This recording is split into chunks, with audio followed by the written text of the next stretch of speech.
Pozdrav poslušalcem, poslušate Triglav skladi Stockcast. Na današnjem dnevnem redu je nekaj, kar je v spredju investicijske scene ne samo v Evropski uniji, ampak tudi v Združenih državah Amerike in na Kitajskem, pravzaprav po celem svetu.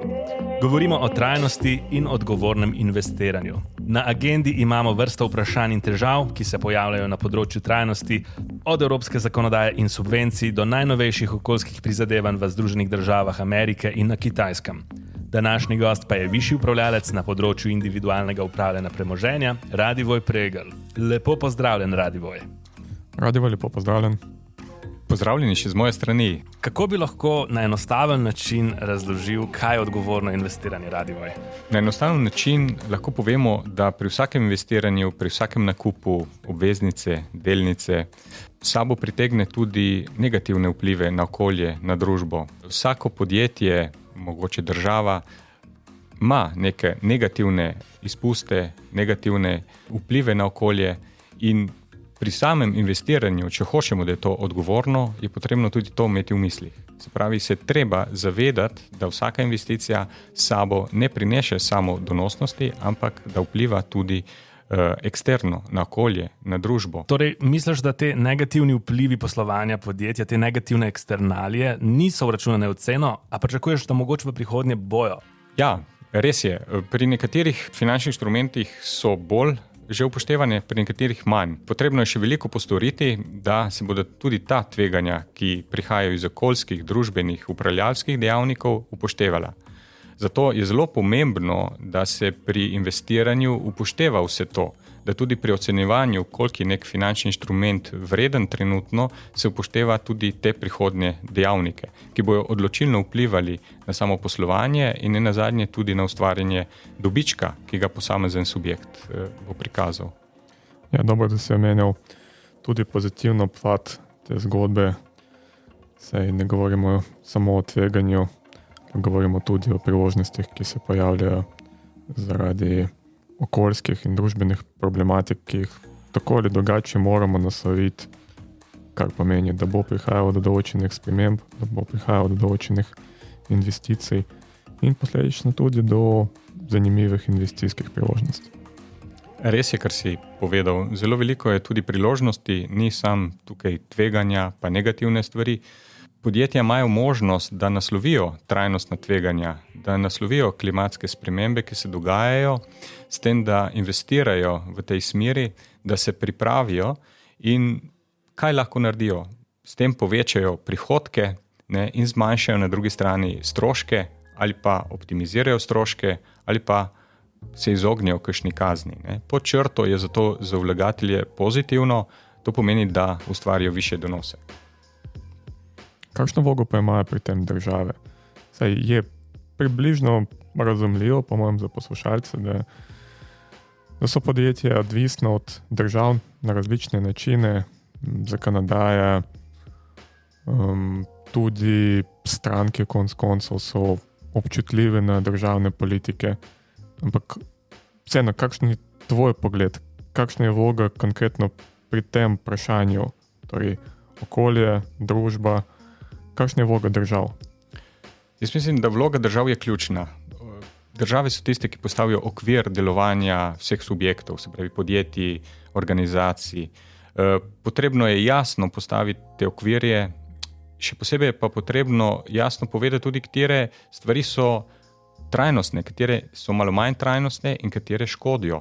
Tako da jaz tukaj dam primer Evropske unije, ki orje ledino, je ena izmed prvih, ki je sprejela ključne korake v tej smeri z akcijskim načrtom iz leta 2015. Potem je sprejela 2 delegirani uredbi SFDR za poročanje v finančni industriji, pa EU taksonomijo. Ta je še posebej pomembna, ker jasno pove, katere aktivnosti podjetij so trajnostne, katere pa niso. Tukaj je 6 ciljev, naprimer. Najprej je prilagajanje podnebnim spremembam, pa blažitev podnebnih sprememb, trajnostna raba ter varstvo morskih virov, krožno gospodarstvo, nadzorovanje onesnaževanja, biotska raznovrstnost in drugi ekosistemi. Se pravi, mi že na začetku države postavijo nek okvir, da bo prišlo do neke transparentnosti, da se bo vedlo, kakšna so pravila igre, kdo je res na tej poti zelenega prehoda, kdo pa ni. Druga stvar, ki je zelo pomembna, je, da se torej standarde določi. Tretja direktiva CSRD je bila ravno sprejeta, je začela veljati z letošnjim letom, ampak v uporabi bo praktično v naslednjem letu. To pomeni, da bo za vse podjetja enako bodo mogla poročati. Ta poročila bojo mogla biti nekako pregledana strani revizijskih hiš, tako da bomo imeli veliko bolj kvalitetne podatke, točne podatke. In šele ko imamo točne podatke, ko vemo, kje smo, lahko mi gradimo naprej. Gradimo na prehodu, gradimo na aktivnostih, povečanju. Ne. Potem pride še ta drugi korak, ki je tudi bil naslovljen strani Evrope pa nekaterih drugih držav, se pravi te subvencije za reševanje klimatskih izzivov. V Evropi imamo približno do leta 2027 1000 milijard namenjenih temu, ne, ki jih podjetja lahko uporabljajo, in s tem je postavljen nek okvir delovanja, ki podjetja lahko lažje vejo, kako bo ta prehod izgledal. Pa meniš, da so te iniciative pa gospodarske spodbude dovolj, da resnično pospešijo zeleni prehod? Po nekaterih izračunih Evropske komisije bi mi letno potrebovali 700 milijard evrov, da bi, bom rekel, vse te zaveze pripeljali res k cilju. Ne? Se pravi, da bomo za 55% zmanjšali izpuste CO2 do leta 2030, da bomo postali neto neutralni pri emisijah do leta 2050. Zdaj trenutno v tem načrtu za okrevanje, ki je bil sprejet v času COVID-a, imamo enih 150 milijard letno zagotovljenih sredstev. Se pravi, treba to vse nadoknaditi do 700 milijard. Ne? Zdaj tukaj je pobuda, privatna sredstva finančnih inštitucij, ne? Da lahko pripomorejo k temu. Ne? Tako da tle je še neka vrzel, ki ni majhna, ne? Mogoče bo tudi več kot 700 milijard potrebnih na leto za ta prehod, to je 4,5% BDP-ja Evropske unije, tako da se dela na tem. Kam pa bodo usmerjene ta sredstva? A misliš, da res rešujemo probleme na učinkovit način ali pa samo oddaljujemo neprijetno prihodnost? V tem načrtu za okrevanje in odpornost je predvideno, da tretjina teh sredstev bo šlo ravno v okoljske naložbe. Je pa res, da mi imamo zdaj neko strukturo gospodarstva, ki pač ima določeno količino emisij, ne? V Evropi naprimer 2,7 milijard ton CO2 izpustov na leto, ne?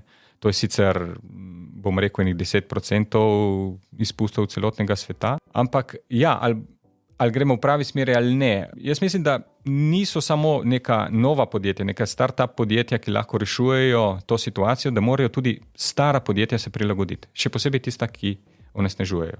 In ukolikor bodo tista stara podjetja se prilagodila, da bo imela manj izpustov, da bo bolj učinkovita, da bo nekako tudi neutralizirala te izpuste na več načinov, jaz mislim, da samo tako lahko izmanjšamo te naše izpuste in da gremo po tej poti. Tukaj seveda je potrebnih veliko investicij, zdaj mogoče kakšne investicije zdaj tudi niso vse trajnostne, ne gre v tej smeri, ampak pomembno je, da iz leta v leto, z meseca v mesec postaja vse bolj jasno, kaj so res tiste zelene investicije, kaj so investicije, ki spodbujajo trajnostni prehod, in da to se sistematično beleži, da se vse te trajnostne kazalnike pregleduje, upošteva, da tudi mi, kot upravljalci premoženja, točno vemo, katero podjetje je na kateri strani, in šele tako, ko bomo imeli to transparentnost, bomo tudi lahko lažje vplivali na podjetja in se bo hitreje doseglo te cilje. Kaj pa, če se spremeni, na primer, potrošnja, da začnemo povpraševati, na primer, bolj po digitalnih storitvah, digitalnih dobrinah? Zaenkrat je opaziti nek trend, da vedno več našega razpoložljivega prihodka gre internetnim podjetjem. Mogoče bi bila tudi to lahko ena od rešitev? Ja, seveda. Digital je načeloma tisti, ki ima manj izpustov toplogrednih plinov. Ne? Tudi če pogledamo pri nas, ko smo v finančni industriji, če pogledamo Nasdaq, ima praktično 10-krat manj izpustov, podjetja iz indeksa Nasdaq imajo 10-krat manj izpustov toplogrednih plinov, kot podjetja iz indeksa MSCI World. To je tudi nek pomemben podatek, ampak konec dneva bodo mogla vsa podjetja nekaj narediti. Tudi tista, ki se najbolj onesnažujejo, se pravi iz energetskega sektorja, naftna podjetja, tista, ki se ukvarjajo s premogom, ta sploh najbolj onesnažujejo, potem podjetja iz sektorja oskrbe, podjetja iz sektorja surovin in materialov. Tako da celotna struktura gospodarstva se bo mogla prilagoditi. Ne bo dovolj, da bojo samo tehnološka podjetja tukaj zavladala in vse ostalo pa ukinemo. Ne, ker drugače se svet ustavi. Mogoče informacije za poslušalce, ki niso tako blizu finančnim trgom.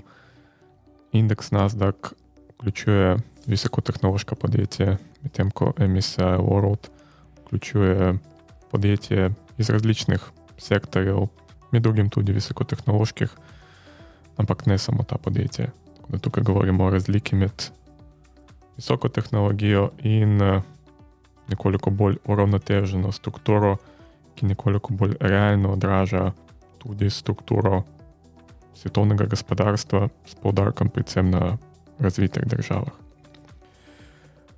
Mogoče, če se vrnem malo nazaj, sem te hotel Rado vprašati glede sredstev, ki jih namenjamo prilagajanju podnebnim spremembam. Torej, če že govorimo o podnebnih spremembah, ki je ena od ključnih problematik, ni pa edina.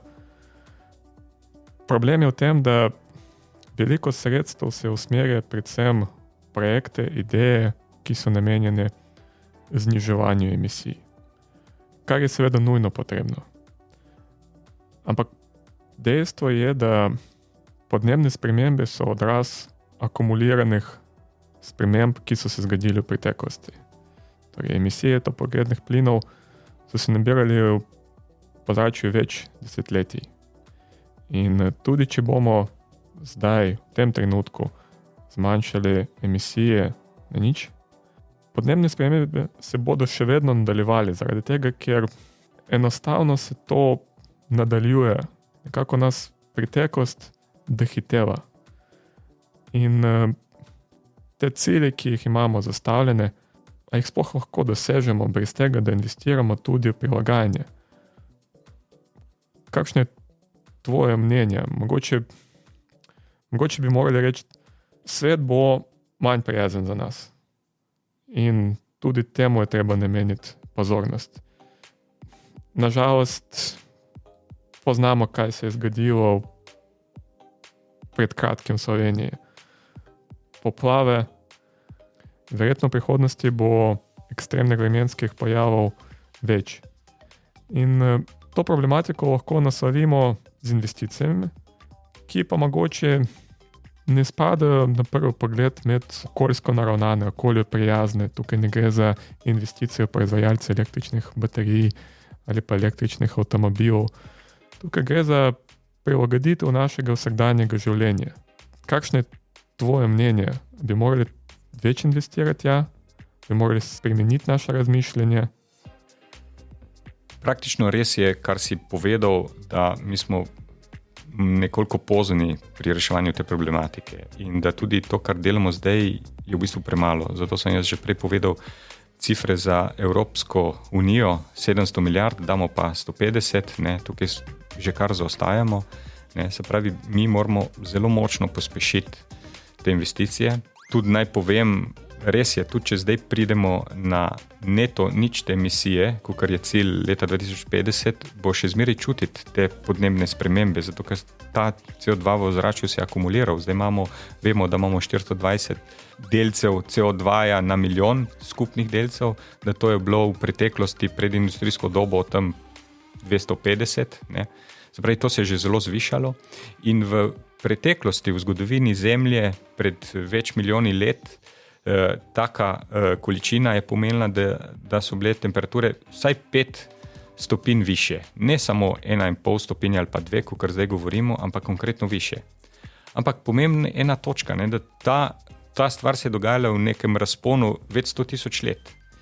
In zdaj vidimo, da se samo v zadnjih 20 letih so se te temperature dvignile za 1 stopinjo Celzija.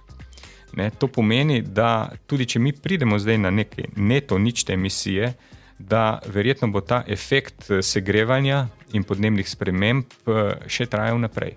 In to govori samo o nujnosti, da mi čim prej ukrepamo. Čim prej ukrepamo, ne, tem lažji bo ta prehod. Čim kasneje bomo ukrepali, tem bolj težek bo ta prehod in veliko več bo disruptivnih dejavnikov.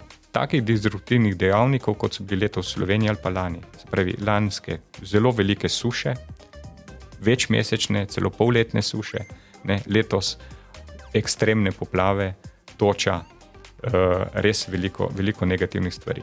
To pomeni, da moramo mi delovati na več strani hkrati. Ne. To ni samo blažitev podnebnih sprememb, ne, to je nekaj res, kar moramo narediti, ampak še posebej prilagajanje. In v tem prilagajanju podnebnim spremembam je treba razumeti, da to je tudi bomo mogli prilagoditi mi kot posamezniki naš način življenja, da bomo manj onesnaževali, da bomo imeli manj izpustov. To pomeni tudi vsakodnevne dejavnosti, kako se vozimo v službo in iz službe za prosti čas, kaj porabimo, koliko smeti naredimo. Ne? Na drugi strani, ne, pa tudi podjetja in skupna družba, kako bo na to odgovarjala. Ne? Se pravi, da bo tudi kot skupna družba to imela pod kontrolo, da bo kot skupna družba manj onesnaževala, da bo imela možnost nevtralizacije teh izpustov. Ne? Se pravi, vse smeri moramo delovati, če hočemo imeti nek vpliv. Ker res smo že konkretno pozni in če bomo to si zatiskali oči, bodo samo posledice hujše.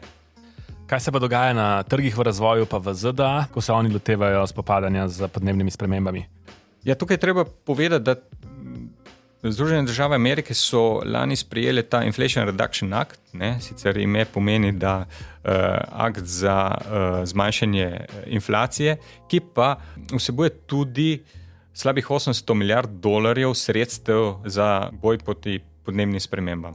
To vključuje in subvencije za nakup električnih avtomobilov, pa za obnovo stavb, subvencije podjetjem, subvencije za prehod na bolj trajnostno kmetijstvo. Tako da to je zelo široko postavljeno, te pomoči, subvencije, pa tudi druga sredstva. Ne.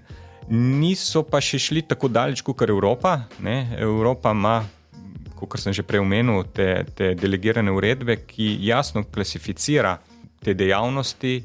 Evropa je postavila te temelje, kaj je, kaj ni trajnostna naložba, kako jih obravnavamo. Ne. Tako da ZDA grejo tudi po tej poti, ne, ampak so nekako bolj previdne. Zdaj, to je imelo v Ameriki tudi in še ima kar velik vpliv. Ne. Vidimo, da veliko podjetij se odloča tudi za investiranje v Ameriko, ne, ker imajo te subvencije in to pomeni, da je tam tudi dotok kapitala v tej smeri teh trajnostnih projektov kar velik. Ne. Tako da to je lahko samo pozitivno. Na drugi strani pa zelo pomembno je, kaj se dogaja na Kitajskem. Ne.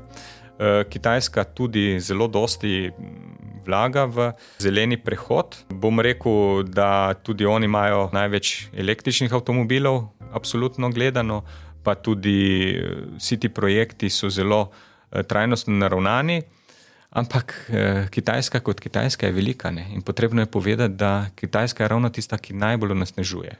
Od 37 milijard ton CO2, ki se letno spustijo v zrak, jih je 12, se pravi 1/3 jih izvira iz Kitajske.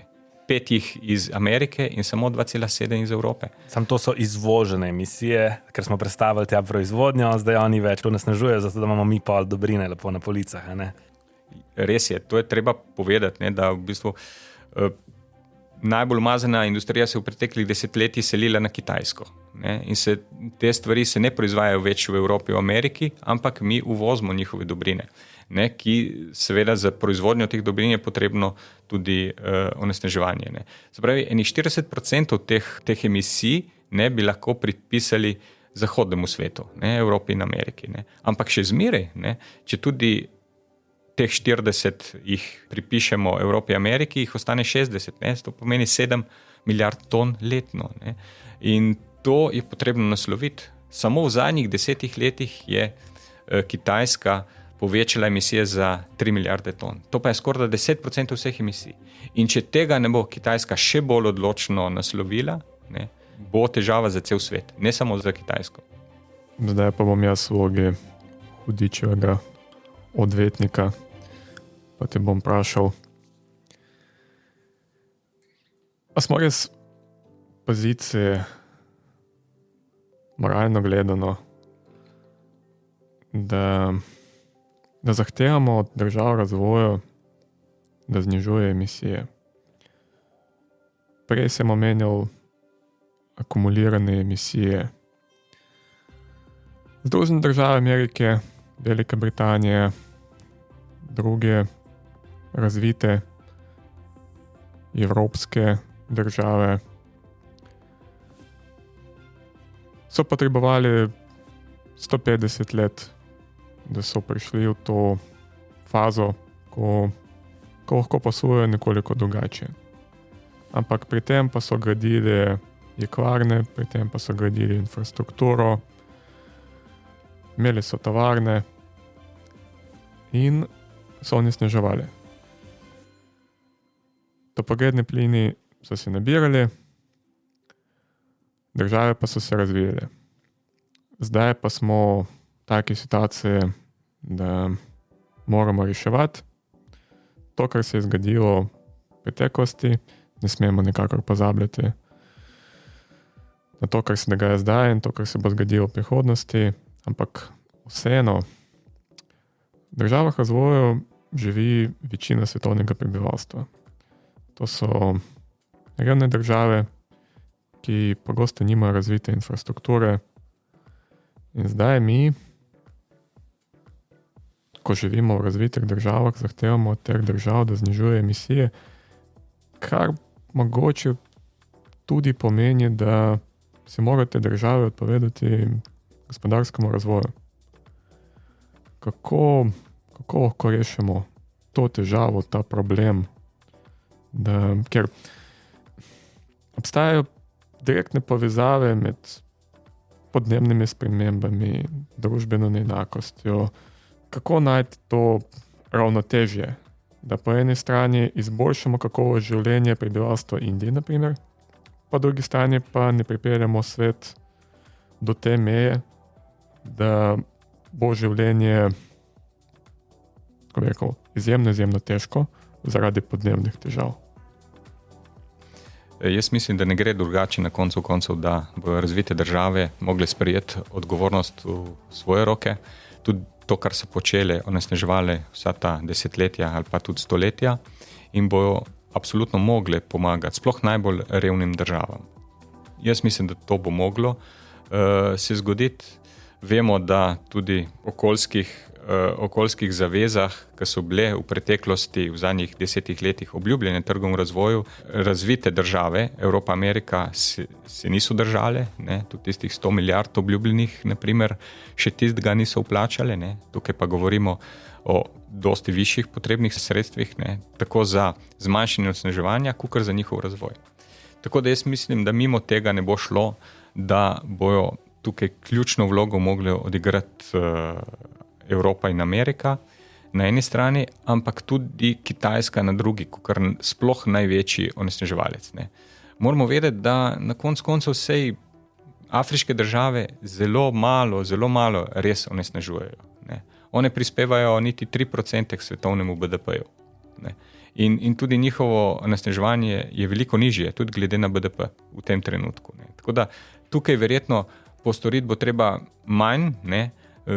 Skoncentrirati se bo treba na tiste najbolj velike onesnaževalce, ne, ampak vseeno ne pozabiti tudi na ostale manjše države, ki si tega ne morejo privoščiti. Vsekakor res vidim to, da bo potrebno neke aktivnosti, nek sklad, ki bo pomagal za te primere, kot nek mednarodni denarni sklad, ki bo reševal tudi te vprašanje teh držav, ki si sami ne morejo pomagati. Ker kaj se nam lahko zgodi? Ne? Tako da bomo imeli spet dva tira. Eden, ki bo hitreje reševal te težave, kot razviti trg, razvite države, in drugi, ki bojo veliko počasneje. Ne? Se pravi, tukaj ne rešimo težave, če samo en del zmanjšuje emisije in gre po tej poti. Ne? Moramo vsi skupaj delovati. Ne? In tukaj bo odločilna vloga tudi zaradi odgovornosti iz preteklosti na razvitih državah. Najslabši scenarij, ki se lahko zgodi, ne da sta dva tira, kjer je eden hitrejši, drug počasnejši. Da sta dva tira, kjer po enem se peljemo v eno smer, po drugem pa v drugo smer. Ja, dejansko se je to dogajalo če gledamo v zadnjih 10-20 letih. Ne, bi mogoče mal povedal še o tem. Evropa praktično emisije zmanjšuje že od 90 let, ne, prejšnjega stoletja. Ne. Mi smo imeli dosti više emisije, ali pa ne vem, 5 milijard, ne, zdaj smo jih konkretno znižali v zadnjih 30 letih. Ne. Tudi lani Evropa je znižala emisije za 2,5%.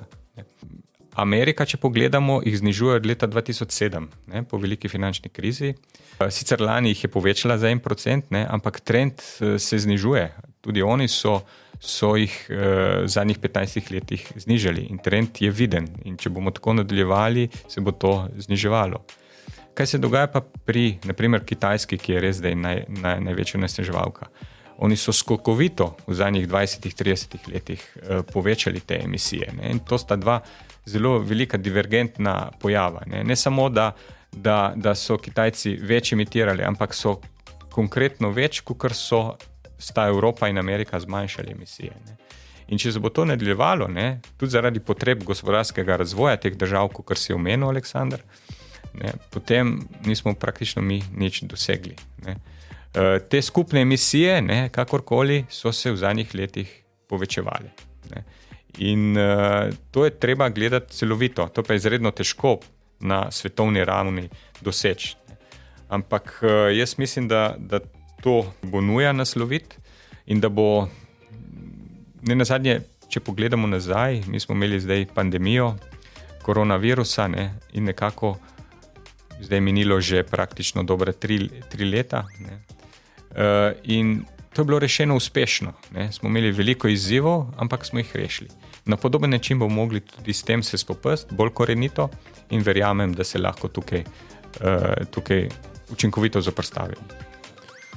Radivo, hvala lepa za izjemno zanimiv pogovor. Hvala še enkrat za povabilo. Bi rad še enkrat spomnil naše poslušalce, da odgovornost je izjemno pomembna.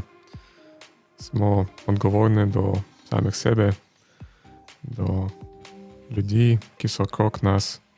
Tako da čim več odgovornosti pri svojih vsakdanjih odločitvah in tudi čim več odgovornosti pri investiranju.